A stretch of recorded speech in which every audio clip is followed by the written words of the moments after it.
Friends, today I will discuss the topic detergents.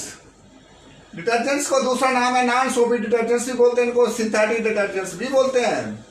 These are also called synthetic detergents और syndets भी बोलते हैं इनको, और सोपलेस सोप्स भी बोलते हैं, और just detergents. They have cleansing power as good और better than ordinary soaps. Ordinary soap से अच्छी क्लींजिंग पावर है इनकी, and can be used for washing even with hard water and do not precipitate in presence of calcium, magnesium or in acidic solution. जो soaps होते हैं वो calcium और magnesium जिस पानी में होता है उसको हार्ड वाटर बोलते हैं.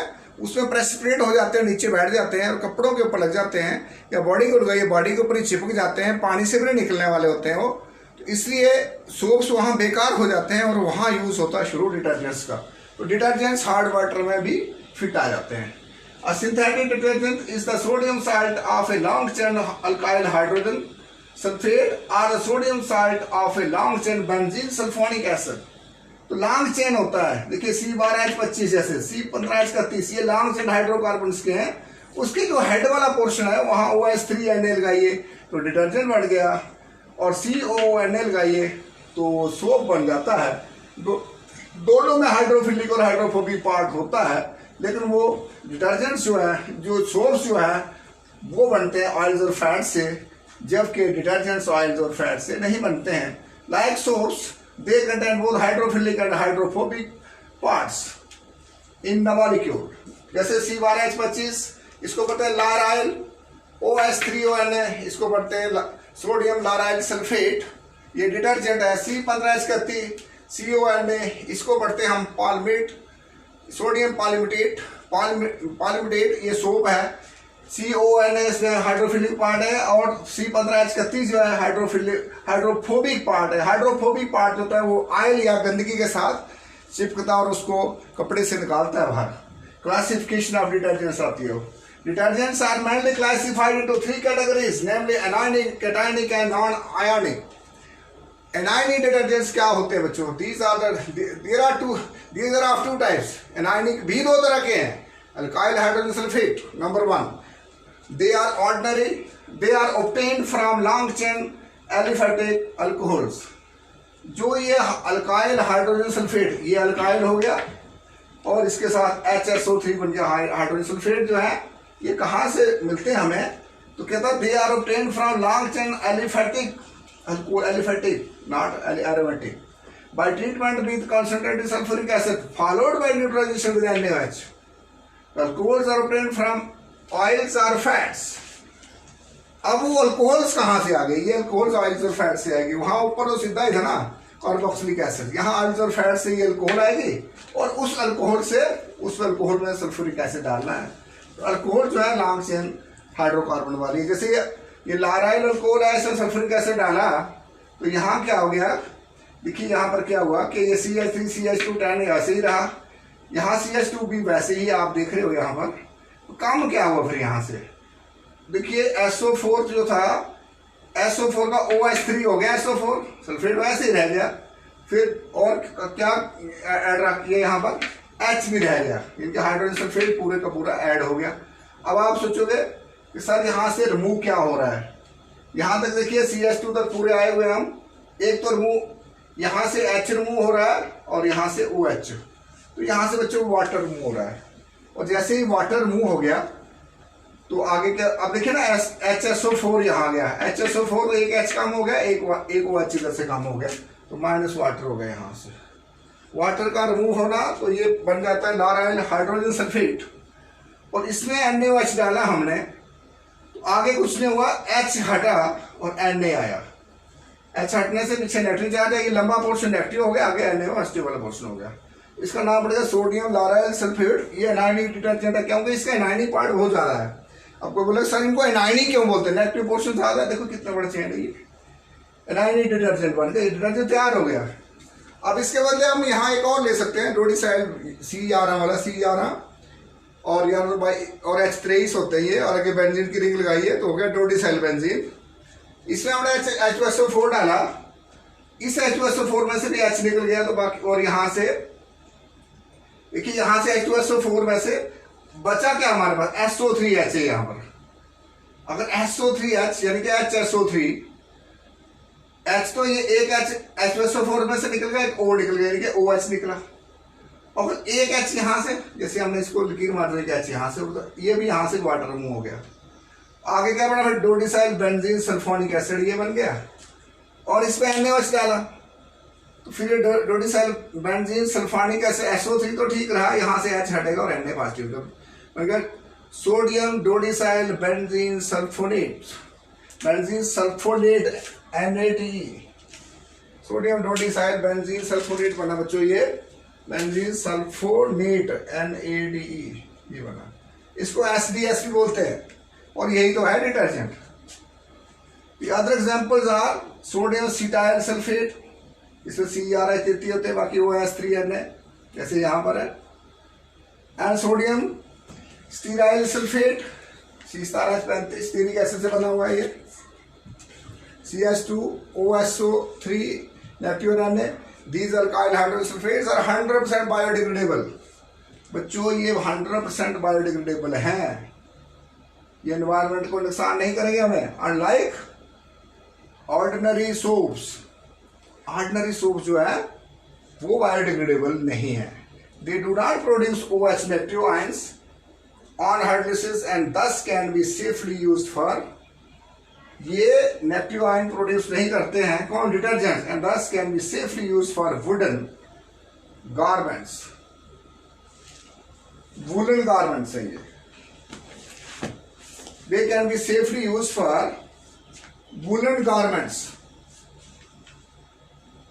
These garments are called anionic detergents because a large part of the molecule is an anion. The single anionic detergent in largest household used today is alkyl benzene sulfonate. ये alkyl benzene sulfonate जो है आम use होता है, it is also used in toothpaste में भी use होता है। तो बच्चों ये वुलन गारमेंट्स जो है, ये वुलन है, कहीं वुलन नहीं पड़ देना, WOOLEN है, ये woollen garments can be safely use for woollen garments. तो ये था डिटर्जेंट्स के बारे में कि डिटर्जेंट्स बनाने के लिए हमें क्या लेना चाहिए, अल्कोहल्स ले रहे हैं हम, लॉन्ग चेन अल्कोहल्स। और वो अल्कोहल्स कहाँ आ रही है, फैट्स और ऑयल से बनाई गई है वो अल्कोहल्स। और डिटर्जेंट्स की जो खास बात आप देख रहे हो कि नाइन डिटर्जेंट्स की जो बात करना है, अल्काइल हाइड्रोजन सल्फेट ये बायोडिग्रेडेबल है। तो अब थोड़ा सा आप स्क्रीनशॉट ले लें और उसके बाद फिर हम नेक्स्ट कंटिन्यू करते हैं। तो लीजिए स्क्रीनशॉट, शाबाश। तो 2 मिनट के बाद फिर इसको हम स्टार्ट करते हैं। पहले आप इसको नोट करिए इस तरह, शाबाश। एनाइनिक डिटर्जेंट्स में अब हम पढ़ते हैं बी, इसका सेकंड ग्रुप जो एनाइनिक डिटर्जेंट्स का वो है sodium alkyl benzene sulphonates. Sodium, ये सोडियम है, ये अल्काइल है, और ये बेंजीन है, ये सल्फोनेट है। ये बन गया हमारा अल्काइल। उसके बाद हम क्या कह रहे हैं, बेंजीन, फिर क्या बोल रहे हैं, सोडियम सल्फोनेट। ये जी ये फार्मूला याद रखिएगा। और इसका नाम है सोडियम 2 डोडिसाइल बेंजीन सल्फोनेट। ये आपके NCERT की बुक में भी है, वहां से लिया गया पूरा। नोट करिए। बनता कैसे, बनाने के लिए क्या करना है, ये जो रिएक्शन है, ये बेंजीन है, इसमें एल्यूमिनियम क्लोराइड लिया कैटलिस्ट, और ये हमने अल्कीन लिया हुआ है, हायर अल्कीन है। इसमें कम से कम देखिए 9 तक 10 तक 11 12 C है, और एक डबल बॉन्ड लगा हुआ है बीच में। अल्कीन के साथ बेंजीन की रिएक्शन एल्यूमिनियम क्लोराइड कैटलिस्ट डाला गया हुआ है। C 12 के 12 रहे, सिर्फ फर्क क्या हुआ कि ये वाली जो डबल बॉन्ड थी ये टूट गई यहाँ से, और इस डबल बॉन्ड का एक सिंगल आगे को हो गई, ये एक बॉन्ड आगे हो गई और एक ऊपर को हो गई, और ऊपर के साथ CH2 के साथ इसने यहाँ से H खींचा, CH3 बन गया। और अब ये जो प्रोडक्ट बना, यहाँ से काउंटिंग होगी इसकी 1 और 2, 2 नंबर पर यहाँ पर 2 डोडिसाइल बन गया, 2 डोडिसाइल बेंजीन। 2 नंबर पर ये बेंजीन रिंग अटैच हो गई इसके साथ, 2 नंबर पर बेंजीन की रिंग का अटैच होना, तो 2 डोडिसाइल बेंजीन। लेकिन this is not final product. उसके बाद हमने क्या करना है, इसमें सल्फ्यूरिक एसिड और सोडियम हाइड्रोक्साइड डालना है, तो आगे बनेगा सोडियम 2 डोडिसाइल बेंजीन सल्फोनेट। इसको SDS बोलते हैं। बच्चों ये बहुत ही फेमस डिटर्जेंट है, 1975 से पूरी वर्ल्ड में ये फेमस हुआ है। आज भी लोग इसी डिटर्जेंट का यूज करते हैं। These are obtained by filter craft alkylation of benzene with a long chain alkyl halides और एन अल्कीन। अल्काइल हैलाइड लीजिए, अल्कीन लीजिए, और एन अल्कोहल भी ले सकते हैं उसकी मतलब। लेकिन हमने अल्कीन लिया है यहाँ पर, फॉलोड बाय सल्फोनेशन। पहले जो पढ़ना फॉलोड, उसके बाद सल्फोनेशन करना है, and neutralisation with NaOH। NaOH का काम है न्यूट्रलाइज करना, सल्फर का काम है SO3 को ऐड करना यहाँ पर। तो ये बनता है प्रोडक्ट हमारा सोडियम पैरा डोडिसाइल बेंजीन सल्फोनेट बोलते हैं इसको, सोडियम पैरा भी बोलते हैं इसको, या सोडियम 2 डोडिसाइल भी बोलते हैं इसको। सोडियम 2 डोडिसाइल बेंजीन सल्फोनेट और पैरा डोडिसाइल बेंजीन सल्फोनेट, ये प्रोडक्ट जो है 1975 से मार्केट में अवेलेबल है और बहुत बढ़िया किस्म का डिटर्जेंट है बच्चों ये। और ये सोडियम अल्काइल बेंजीन सल्फोनेट ये नाइनी डिटर्जेंट्स है, तो इससे हमारे नाइनी डिटर्जेंट पूरा हो जाता है। अब हम डिटर्जेंट 3 तरह के होते हैं, नाइनिक, केटाइनिक और एक नॉन आयनिक। अब बता केटाइनिक डिटर्जेंट्स क्या होते हैं, जो NCERT बुक में वो ये वाला है। देखिए इसमें CH3 N के साथ लगे हुए, एक लंबा चौड़ा अल्काइल ग्रुप लगा हुआ, इसमें C17 लगे हुए हैं, C18 है इसमें। तो इसको अब इसका नाम क्या है और बनता कैसे है? Cationic detergent, these are mostly acetates. या तो इसके आगे एसीटेट ग्रुप होगा, या तो क्लोराइड होगा, या तो ब्रोमाइड होगा। क्वाटनरी अमोनियम, क्वाटनरी होगा जैसे NH4 होता है ना, तो आगे पॉजिटिव लिखा था, तो ये पॉजिटिव तो इसके नेगेटिव बने से। Quaternary ammonium salts containing one or more long chain alkyl groups, one long chain alkyl groups है, more इसके साथ बाकी 3 small alkyl group, being more expensive, बड़ा महंगा होता है than the anionic detergents, they find limited use, इसलिए use कम होता है। कोई पूछे बताइए कि anionic डिटर्जेंट्स का कम यूज क्यों होता है? आपने ड्यू टू एक्सपेंसिवनेस, इससे लिमिटेड यूज है। But These detergents are used in hair shampoos, hair shampoos में यूज करते हैं इनको। अरे गरीब आदमी कहाँ हेयर शैम्पूज यूज करता है, पैसे वाले लोग शैम्पू यूज करते हैं, तो इसलिए कॉस्टली चीज है ये। एंड हेयर कंडीशनर्स में ये यूज होता है। Such detergents however possesses germicidal properties, however possess germicides को मारता है ये, germicidal है ये, CIDL, जर्मिसिडल प्रॉपर्टीज और जर्मिसाइड्स बोलिए इसको, कि ये जर्मिसाइड्स होते हैं और एंटीसेप्टिक हैं ये। एंटीसेप्टिक का मतलब क्या होता है? कोई भी बैक्टीरिया को नजदीक आने नहीं देगी, ये माइक्रोब्स को भगाएंगे वहां से। Examples are trimethyl stearyl ammonium bromide, ये ट्राईमिथाइल स्टीराइल अमोनियम ब्रोमाइड। देखिए ट्राईमिथाइल स्टीराइल अमोनियम ब्रोमाइड, 3 बार मिथाइल और ये स्टीराइल ग्रुप लगा हुआ है, 18 वाला, C18 H35 ना H37, इतने C होते हैं उससे डबल, C16 17 18 C हो गए और H से 32 2 34 35 36 और 37, डबल से एक ज़्यादा, तो इसको बोलते हैं cetyl. Examples are trimethyl stearyl ammonium bromide. बच्चों ये NCERT बुक में, इसको बनाना टफ नहीं है ये। इसमें C18 H37 और इस N के साथ 3 CH3 अमोनियम क्लोराइड। तो इसके साथ ट्राईमिथाइल स्टीराइल अमोनियम ब्रोमाइड है, इसमें ये BR है ना, ये पॉजिटिव है इसके ऊपर। ये बुक में यही NCERT वाले में। आप इसके अलावा और सीटाइल ट्राईमिथाइल अमोनियम क्लोराइड, ये सेम है, पीछे फार्मूला सिर्फ CL लगाया था। अगर ये बना दी तो ये भी एग्जांपल है, लिख दीजिए आप एक्स्ट्रा। और and missile quaternary ammonium chloride, ये वाला एक और आ गया। एन बेंजाइल, ये C6H5, ये बेंजीन के साथ CH2, इसको बेंजाइल बोलते हैं। N benzyl quaternary ammonium chloride, ammonium chloride, एक ही आगे एग्जांपल। हमारे पास कितनी एग्जांपल हो गई? Trimethyl stearyl ammonium bromide 1, cetyl trimethyl ammonium chloride 2, benzalkonium chloride, या तो आप सीधा इसको भूलिए जो यहाँ नाम लिखा हुआ है, N benzyl quaternary ammonium chloride. तो ये 3 एग्जांपल्स हैं, लेकिन NCERT बुक में एक ही है, ये केटाइनिक डिटर्जेंट्स की। और इसकी खास बात यही है कि ये महंगे बड़े होते हैं और शैम्पूज वगैरह यूज़ होते हैं, आम आदमी इसको यूज़ नहीं करता है। अब बच्चों इसको ना शॉर्ट स्क्रीन ले लीजिए, शाबाश, नोट करिए, और उसके बाद फिर थोड़ा सा जो हम आगे फिर आपको बताते हैं आगे, पहले इसको नोट करिए, शाबाश, नोट इट। तो अब पढ़ते हैं बच्चों नॉन आयनिक डिटर्जेंट्स। तो हमने पहले केटाइनिक डिटर्जेंट्स पढ़े, फिर एनायनिक डिटर्जेंट्स पढ़े। केटाइनिक में पॉजिटिव चार्ज था, एनायनिक में मोस्ट जो बिग पार्ट था हाइड्रोकार्बन्स का, वो अनायनिक था, इसलिए उनको अनायनिक डिटर्जेंट्स बोला। अब हमारे पास है नॉन आयनिक, ना पॉजिटिव चार्ज इसके ऊपर, ना नेगेटिव, न्यूट्रल्स हैं वो। Non ionic detergents, non ionic detergents do not contain any ion in their constitution. इसमें किसी, देखिए इसकी जहाँ से ये बने हुए हैं वहाँ भी और इधर भी कहीं भी पॉजिटिव या नेगेटिव चार्ज नहीं है। One such detergent is formed when stearic acid reacts with polyethylene glycol. देखिए पॉलीइथाइलिन ग्लाइकॉल का फार्मूला है और ये स्टीरिक एसिड का फार्मूला है। तो इसके बाद जिसमें वाटर जब रिमूव हो जाता है इसमें से, तो लॉन्ग चेन ये बन जाता है पॉलीमर टाइप। तो ये जो है ये हमारे पास नॉन आयोनिक डिटर्जेंट, इसे नॉन आयोनिक डिटर्जेंट, तो ये बन जाता है हमारे पास non ionic detergent.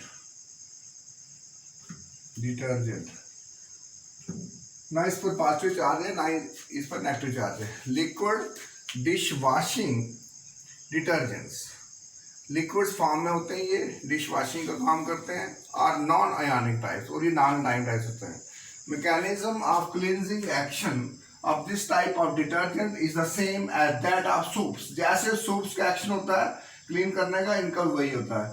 These also remove grease and oil by micelle formation. जैसे डिटर्जेंट्स बाकी हैं, सोप बाकी वाले सोप हैं, वहाँ भी मिसल बनता है और मिसल बन के वहाँ से ग्रीस रिमूव होता है। Main problem that appears in the use of detergent is that if their hydrocarbon chain is highly branched then bacteria cannot degrade this easily. सबसे बड़ी प्रॉब्लम ये होती है डिटर्जेंट्स में कि अगर ब्रांचिंग ज़्यादा हो तो बैक्टीरिया उनको डिग्रेड नहीं कर पाते हैं। Slow degradation of detergents leads to their accumulations। तो अगर स्लो डिग्रेडेशन होगा तो ये डिटर्जेंट्स तालाब में, पानी में जमा हो जाएंगे, और उसके बाद क्या होगा फिर, effluents containing such detergents reach the rivers, दरियाओं में पहुंचेंगे, पॉन्ड्स में पहुंचेंगे extra. These persist in water, काफ़ी देर पानी में रहेंगे, इवन आफ्टर सीवेज ट्रीटमेंट के बाद भी, and cause foaming in reverse, और दरियाओं में फोमिंग, और यमुना का दरिया रिवर देखिए दिल्ली में तो फोमिंग बहुत ज़्यादा वहाँ पर, ponds and streams, and their water gets polluted, और पानी गंदा हो जाता है, पोल्यूशन हो जाएगा। These days the branching of the hydrocarbon chain is controlled and kept to the minimum. आजकल कोशिश की जा रही है, कंपनी ब्रांच वाले बना ही रही हैं, कम से कम ब्रांचिंग हो। Unbranched chains can be biodegraded more easily and hence pollution is prevented. ब्रांचें कम होगी तो ये पोल्यूशन कंट्रोल हो सकता है। तो आपने क्या करना है, तो नॉन आयनिक का यहाँ तक देकर उसके बाद ये आ गया था प्रॉब्लम्स, ये जो डिटर्जेंट्स हैं उसमें ड्रॉबैक्स क्या है, प्रॉब्लम्स क्या है, तो यहाँ से आपने शुरू करना है इसको। मेन प्रॉब्लम यही है कि ब्रांच वाले जो है वो पोल्यूशन क्रिएट करते हैं और अनब्रांच पोल्यूशन नहीं करते, तो कोशिश करनी है अनब्रांच वाले डिटर्जेंट यूज हों। तो उसके बाद आता है क्वेश्चन आपका 16.14 क्वेश्चन है कि we write the chemical equation for preparing sodium soap from glyceryl oleate and glyceryl palmitate. बच्चों ये ग्लिसराइल ओलिएट का फार्मूला है, सोडियम हाइड्रोक्साइड डालिए, इसमें बन गया सोडियम ओलिएट, ये सोप बन गई, साथ में ग्लिसरॉल, और एक ग्लिसराइल पॉलिमेटेट का फार्मूला है, इसमें सोडियम हाइड्रोक्साइड डालिए, तो इसमें से ये बन गया था सोडियम पॉलिमेटेट, ये सोप और प्लस ग्लिसरॉल, और इससे हमारा डिटर्जेंट्स का और सोप्स का टॉपिक खत्म होता है बच्चों। Thank you very much students. तो आप इनको अब अच्छी ढंग से तैयार करिए, सोप्स क्या होते हैं, डिटर्जेंट्स क्या होते हैं, और एक चीज़ और ध्यान करिए कि लाइक का बटन दबाइए और चैनल को सब्सक्राइब करिए और शेयर भी करिए साथ में।